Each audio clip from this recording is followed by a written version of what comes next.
আসসালামু আলাইকুম প্রিয় দর্শক, আজকে আমরা চলে আসছি ফরিদপুর জেলার নগরকান্দা উপজেলার রসুলপুর বাজারে। বাজারটি প্রতি শনিবার এবং মঙ্গলবার সকাল থেকে মিলে থাকে। আমরা দেখলাম পাটের বাজারে, আমরা আসছি পাটের বাজারে। তবে পাটের বাজারে এসে দেখলাম যে যেমন পাটের আমদানি নাই, ব্যবসায়ী নাই বললেই চলে, যে কারণে একটা ঘর খুললে তার একটা ন্যূনতম খরচ আছে, কিন্তু সেই পরিমাণে যদি পাটের আমদানি না হয় তাহলে তারা তো পোষায় না।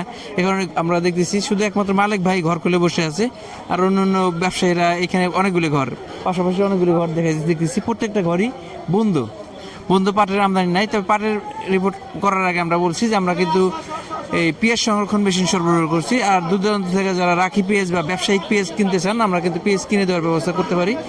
আর আপনাদের যাদের এই ফ্রেশ আম, বিষমুক্ত আম দরকার, আমরা কিন্তু আম সরবরাহ করছি, বিশেষ করে এই রূপালী আমটা এবং হিমসাগর আমটা বর্তমানে চলতেছে।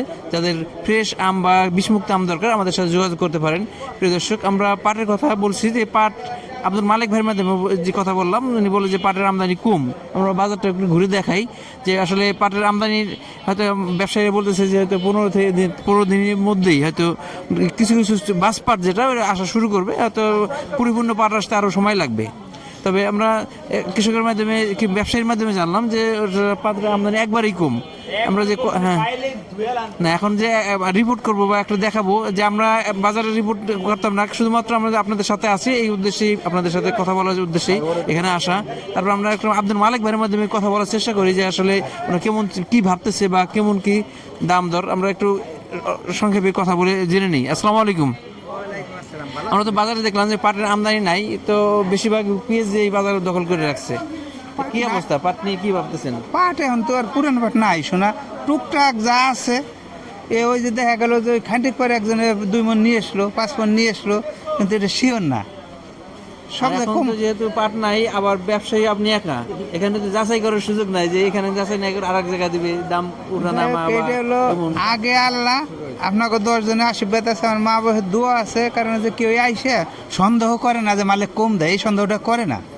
যাইছেন ওই দেখেন বেশিরভাগই নামাই দেয়, তাদের সাথেও ওই বেশ্যগাতি করি না, যে বাজার ভাবে দাম দিয়ে দেই যাতে তারা অন্য জায়গায় যায় চ্যালেঞ্জ করে, যাতে কয় না যে মালিক আমাকে মাথায় বাড়ি। একটা ব্যবসায়ী নীতি, কিন্তু ভালো জিনিস যে আজকে বাজারে অন্যান্য ব্যবসায়ী নাই দেখে আপনি একটা লামসাম দাম দিয়ে দিবেন না না, এটা শোনেন, এটা সর্বময় এটা করতে হলো কি সবই থাকবে, আমি একদিন থাকবো না, কিন্তু মানুষ মনে আঘাত দেয়া ওই জিনিস বাড়ি দিন থাকে না।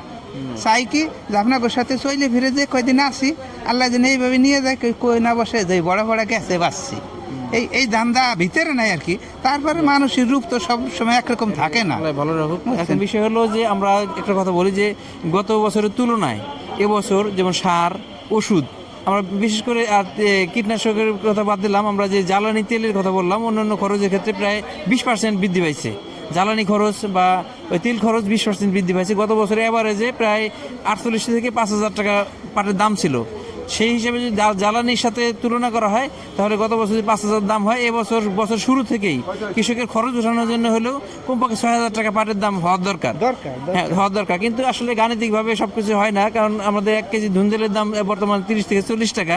সেখানে একটা মশলা পেঁয়াজের দাম হচ্ছে কত, 18 থেকে 20 টাকা বা 15 টাকা, এর মধ্যে আসলে হিসাব সবসময় মিলে না। তবে কৃষক সবসময় নির্যাতিত, কৃষকের কথা কেউ বলে না, আর কৃষকের কথা কেউ ভাবেও না, কারণ এই যে কৃষক পেঁয়াজ নিয়ে যে বিপদে আছে, পাটের দাম ক্ষেত্রে যদি এরকম পাটের দাম একটু ভালো না পায় তাহলে কিন্তু কৃষকরা খুবই একটা ধরা খাবে। কারণ এই পেঁয়াজ যে লস আছে, যদি পাটের দাম মোটামুটি একটু ভালো পায় তাহলে পাট দিয়ে হয়তো পোষাইতে পারবে। যদি পাটের দামও কমে যায় বা তাদের উৎপাদন খরচ না উঠে তাহলে কিন্তু কৃষকরা বিপদে পড়বে।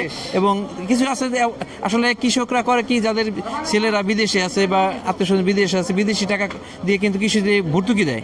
আবার কিছু আছে ঋণ করে ভর্তুকি দেয়, কিছু আছে জমি বন্ধক রেখে বা জমি বিক্রি করে ভর্তুকি দেয়। আসলে আমরা কৃষকের ভর্তুকির ফল আমরা ভোগ করছি, কৃষক ভর্তুকি দেয়, আমরা এটা সুযোগ নেই।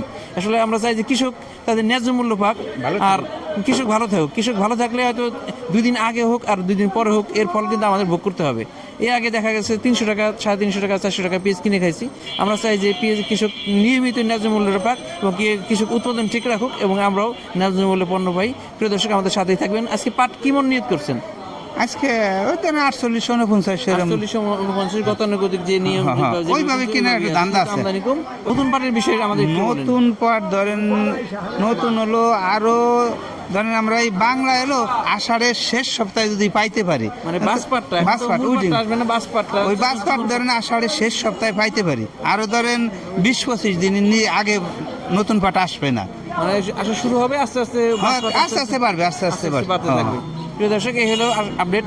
তার মানে আব্দুল মালিক ভাই বললো যে পাট যদি আসে তো 4800, 4900, 5000 এর মধ্যেই আছে। আশেপাশে বাজারে হয়তো কম বেশি থাকতে পারে। এই হলো পাটের আপডেট, আমাদের সাথে থাকবেন। ধন্যবাদ, আসসালামু আলাইকুম।